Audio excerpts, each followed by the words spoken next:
আসসালামু আলাইকুম। এরিকাজ কিচেনের নতুন আরেকটি রেসিপি দেখার জন্য আপনাদের সবাইকে স্বাগত জানাচ্ছি। আপনারা সবাই কেমন আছেন? আজকে আমি আপনাদের সাথে শেয়ার করব নারকেলের নাড়ু। চিনি দিয়ে কিভাবে পারফেক্টভাবে নারকেলের নাড়ু তৈরি করতে পারবেন সেই রেসিপিটি শেয়ার করব। চিনি দিয়ে নারকেলের নাড়ু তৈরি করতে গেলে অনেকেরই নারকেলের নাড়ুটার কালারটা সুন্দর আসে না, লালচে হয়ে যায়। তাই আমার এই রেসিপিটা ফলো করে আপনারা যদি নারকেল নাড়ু তৈরি করেন দেখবেন আপনাদের নাড়ুটাও একদম পারফেক্ট হবে আর কালারটা একদম সাদা থাকবে। তাহলে চলুন দেখে নেওয়া যাক কিভাবে তৈরি করব। নারকেলের নাড়ু তৈরি করার জন্য আমি প্রথমেই নিয়েছি ফ্রেশ কুড়ানো নারকেল 2 কাপ পরিমাণ, 1 কাপ পরিমাণ চিনি নিয়েছি, ছোট সাইজের 2টি তেজপাতা নিয়েছি আর 2টি এলাচ নিয়েছি। প্রথমে আমি একটি হাঁড়িতে কুড়ানো নারকেল দিয়েছি, তারপর দিয়ে দিব চিনি। চিনির সাথে এই নারকেলটাকে আমি খুব ভালোভাবে হাত দিয়ে মাখিয়ে নিব। নারকেলের নাড়ু তৈরি করার জন্য নারকেলটাকে খুব মিহিভাবে কুড়িয়ে নিতে হবে, আর না হলে নারকেলটাকে একটু বেটে নিতে হবে, তাহলে নাড়ুগুলো খুব সুন্দর হবে। আমি যেভাবে নারকেলটাকে কুড়িয়ে নিয়েছি, নারকেলটা খুব মিহিভাবে কুড়িয়ে নিয়েছি। চিনির সাথে নারকেলটাকে খুব ভালোভাবে মাখিয়ে নিতে হবে।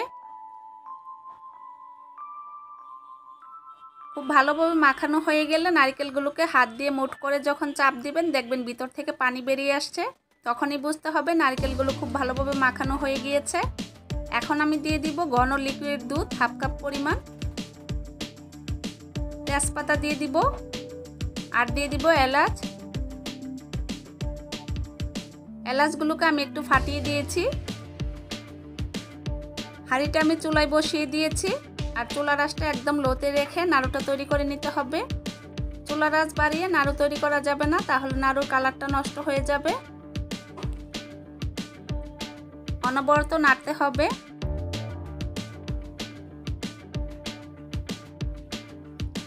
পারফেক্ট নারকেলের নাড়ু তৈরি করতে হলে একটু সময় নিয়ে নাড়ুটা তৈরি করতে হবে, তাহলে নাড়ুগুলো একদম পারফেক্ট হবে আর নাড়ুর কালারটা খুব সুন্দর হবে। চিনি দিয়ে নারকেলের নাড়ু তৈরি করতে হলে চিনির পরিমাপটা ঠিক রাখতে হয়, আর চিনির পরিমাপ যদি ঠিক না থাকে তাহলে নাড়ু তৈরি করতে অসুবিধা হয়, নাড়ুগুলো পারফেক্টভাবে তৈরি করা যাবে না। আমি নারকেল আর চিনি একসাথে মাখানোর পর 1/2 কাপ পরিমাণ লিকুইড দুধ দিয়েছিলাম। আপনারা চাইলে দুধটা বাদ দিয়ে এখানে পানিও ব্যবহার করতে পারবেন। আমি 10 থেকে 12 মিনিটের মতো জাল করে নিয়েছি, ঠিক এইরকম হয়েছে।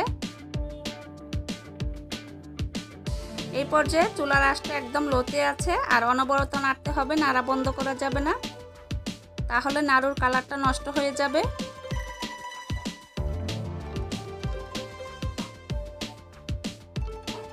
এরই মাঝে নারকেলের পানিটাও শুকিয়ে গিয়েছে আর বেশ আঠালো হতে শুরু করেছে।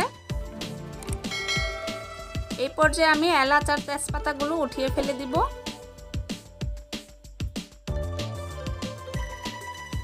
আমার আজকের এই নাড়ুর রেসিপিটা যদি আপনাদের কাছে ভালো লাগে প্লিজ আমার চ্যানেলটিকে সাবস্ক্রাইব করবেন, ভিডিওটিতে একটি লাইক দিবেন, সম্ভব হলে ভিডিওটি সবার মাঝে শেয়ার করে দিবেন।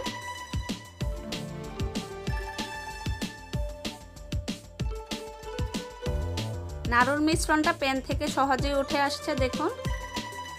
আমি আরও 2 মিনিটের মতো জাল করে নিব। এই পর্যায়ে নাড়ুর এই মিশ্রণটা নামিয়ে নিয়ে নাড়ু তৈরি করা যাবে, তবে নাড়ুগুলো অতটা পারফেক্ট হবে না, নরম থাকবে, তাই আমি আরও 2 মিনিটের মতো জাল করে নিব। আমি আরও 2 মিনিটের মতো জাল করে নিয়েছি। নাড়ু তৈরি করার জন্য মিশ্রণটা একদম পারফেক্ট আছে, দেখুন। এখন আমি চুলা থেকে নামিয়ে নিব। এর থেকে বেশি শক্ত করা যাবে না, তাহলে বেশি জোরে হয়ে যাবে, নাড়ু বানাতে অসুবিধা হবে। আমি একটা বাটিতে নিয়ে নিয়েছি আর কিছুটা ঠান্ডা করে নিয়েছি। এখন আমি হাতে সামান্য একটু ঘি লাগিয়ে নিয়েছি, আপনারা চাইলে তেলও লাগিয়ে নিতে পারেন। নাড়ু তৈরি করার জন্য আমি মিশ্রণ নিয়ে নিয়েছি হাতে, তারপর হাত দিয়ে এইভাবে চেপে নিতে হবে, চেপে গোল করে নিতে হবে। যখন গোল বলের মতো হয়ে যাবে তারপর হাতের তালুতে নিয়ে সমান করে নিতে হবে, ঘুরিয়ে ঘুরিয়ে। দেখুন কত সহজেই তৈরি হয়ে গেল একটি নাড়ু। আর একইভাবে আমি সবগুলো নাড়ু তৈরি করে নিব। আর এই কাজটা একটু দ্রুত করে নিতে হবে, কারণ মিশ্রণটা ঠান্ডা হয়ে গেলে নাড়ুগুলো বানাতে অসুবিধা হবে। তাই কিছুটা গরম থাকা অবস্থায় নাড়ুগুলো বানিয়ে নিতে হবে। দেখুন আরেকটি নাড়ু তৈরি করে নিয়েছি, আর একইভাবে আমি সবগুলো নাড়ু তৈরি করে নিব। সবগুলো নাড়ু আমি তৈরি করে নিয়েছি। দেখুন কতটা সুন্দর হয়েছে আর কতটা পারফেক্ট হয়েছে, আর কালারটা কতটা সুন্দর হয়েছে।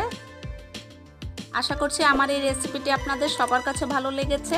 রেসিপিটি ভালো লাগলে প্লিজ আপনারা বাসায় ট্রাই করে দেখবেন আর আমাকে কমেন্ট করে জানাবেন কেমন লেগেছে। রেসিপিটি ভালো লাগলে প্লিজ আমার চ্যানেলটিকে সাবস্ক্রাইব করবেন। রেসিপিটি দেখার জন্য আপনাদের সবাইকে অসংখ্য ধন্যবাদ। আল্লাহ হাফেজ।